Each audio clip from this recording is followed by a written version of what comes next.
Welcome back. You're listening to Masters of Reinvention. I'm Angela Watson Robertson. My guest today is Georgina Cannon, who is talking with us about her book, The Third Circle Protocol.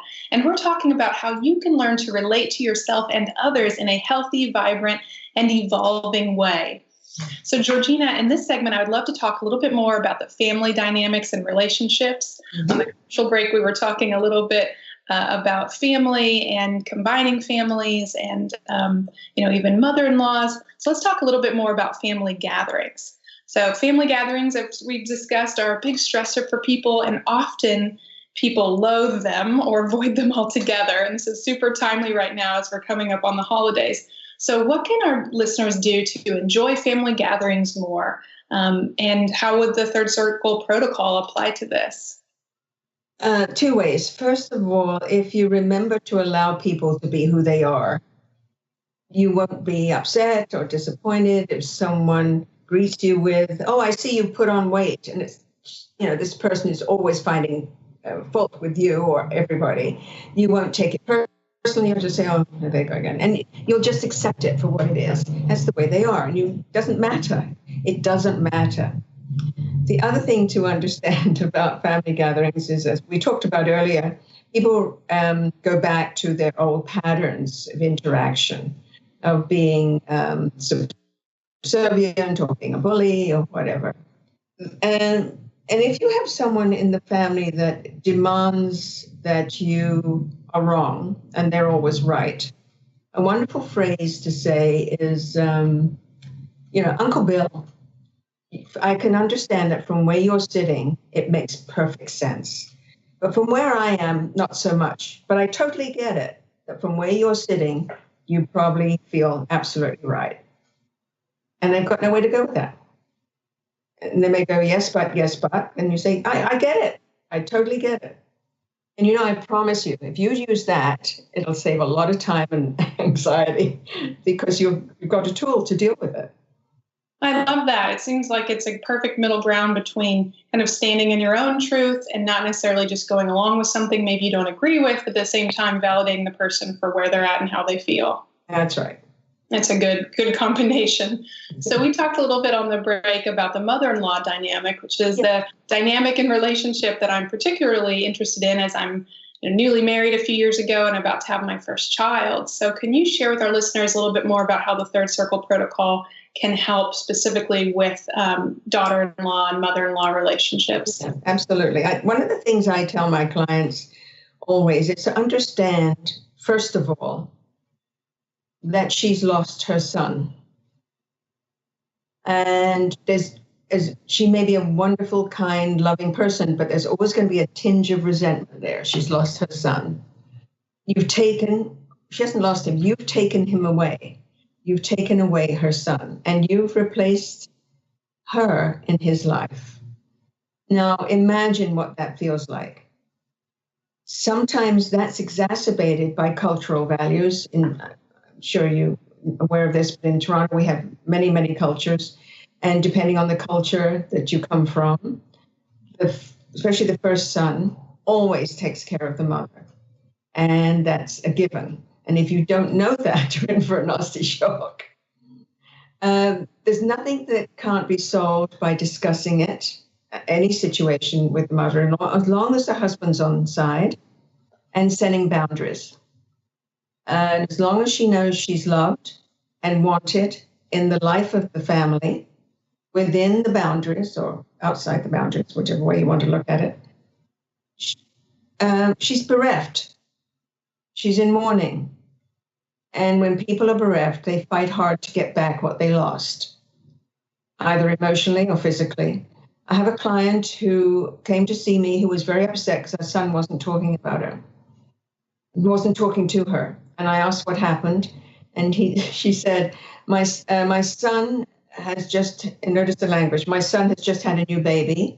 And he and his wife went away for the weekend. And when I've been going over there, the place is a mess. I mean, he's used to better than that. So, I don't say anything, but they went away for a weekend. So I went over and I cleaned up. And I said, "Do you have a key?" She said, "Oh, yes, I have a key." So I said, "Okay, you cleaned up." "Yes." And when they came back, he phoned me and said, don't ever do that again. And they haven't spoken to me since. What did I do wrong? She thought she'd really helped. She thought she'd done the right thing. She had no idea how invasive that was, how inappropriate it was, because it was her son, right? It was a man in her life, and this woman had taken him away. So remember that. Yeah, that is helpful. And I think as someone who's never had a son, it's hard to understand that dynamic, but really putting myself in her shoes, that is very helpful. So we talked a little bit about parents of teens and how the protocol can really help parents and couples and then teenage children.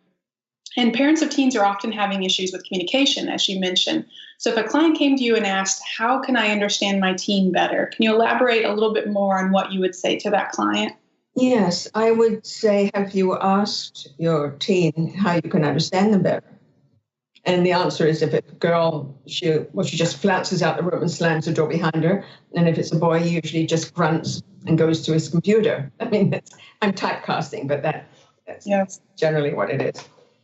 So then I give them the concept of what do they want, what do they need, and what are they prepared to give to the relationship. And I suggest they give it to the teen as well. And both of them work on it together.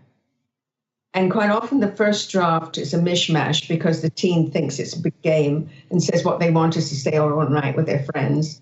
But it comes right down to it when they do it the second or third time. What do you really, really want? Well, I want to know that I'm loved and I want to be supported.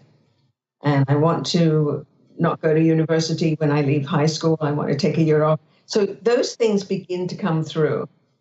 And that forms a relationship that you can't break because the teen feels they have power. They've got something to say in this contemporary relationship they have with their parent. But so does the parent have something to say with this up-to-date teen thinking differently. The other thing it does is it gives the teenager a tool for the rest of their life. Once they understand what their values are and what they need in a relationship, they will never make mistakes in relationships. That's a tool for the rest of their life. Wow, great teachable moment.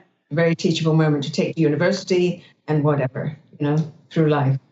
So it sounds like a lot of what's going on often with teens is them not feeling empowered and not feeling like they have, a say in what they do and don't do, and they want to feel more empowered and have more control in their life. Yeah, they want to be heard. They are, and part of, and I'm pretty tough when I'm working with the teen and the parent, and I say to them, are you working? Well, no. Okay, so your parents are giving you money to do everything. That comes with a price. When you start working, you'll have more leeway. Oh, suddenly they get excited about working, So understanding what their wants and needs are, and then you can start to negotiate and discuss more of that with them. Right. Okay. Well, we have just about a minute or so left before we go to another break. So I want to touch just briefly about the relationship with our exes, ex-spouse, ex-lover, ex-partner, which I know is a hot topic. We could probably do a whole show about this topic. So I'm sure we have listeners who are struggling with a relationship with their ex-lover, ex-spouse, ex-partner. As I mentioned, this is often an issue, especially when kids are involved and we're trying to co-parent.